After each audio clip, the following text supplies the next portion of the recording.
abatuye mu isi mwese muraritswe mu birori,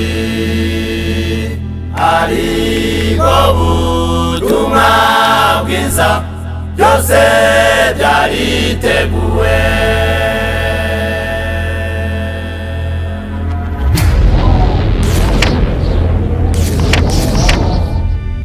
Nk'uko umurabyo urabiriza iburasirazuba ukabonekera aho rirengera, niko n'ubutumwa buzihutira kurangira.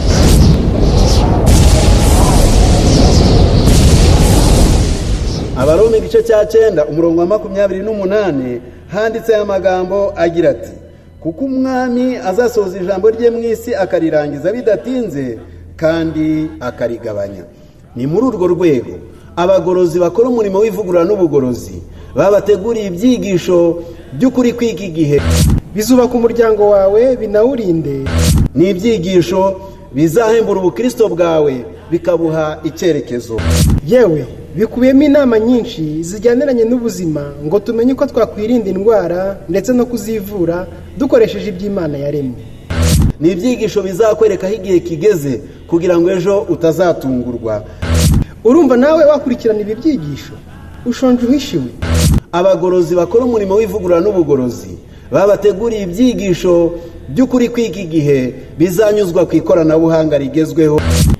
Hari imbuga nkoranyambaga, Radio Lice, studio ya 18 ijwi ry'ubugorozi, YouTube channel ivugurura n'ubugorozi. Si aho gusa, ahubwo bizajya binyuzwa no kuri Radio Izuba ivugira ku 100.0 FM. Iyi gahunda izahera tariki 3 kugeza tariki 7 z'ukwezi kwa gatandatu uyu mwaka, guhera saa 11 kugeza saa 12 mu gitondo ku masaha yo mu Rwanda, ndetse na saa 2 z'umugoroba kugeza saa 3 z'ijoro ku masaha yo mu Rwanda. Bizanyuzwa no kuri Radio Rusizi, ni ukuvuga tariki 8 na tariki 9 z'ukwezi kwa gatandatu uyu mwaka turimo. Yego, nawe ngwino wivomera amazi y'ubugingo ku buntu.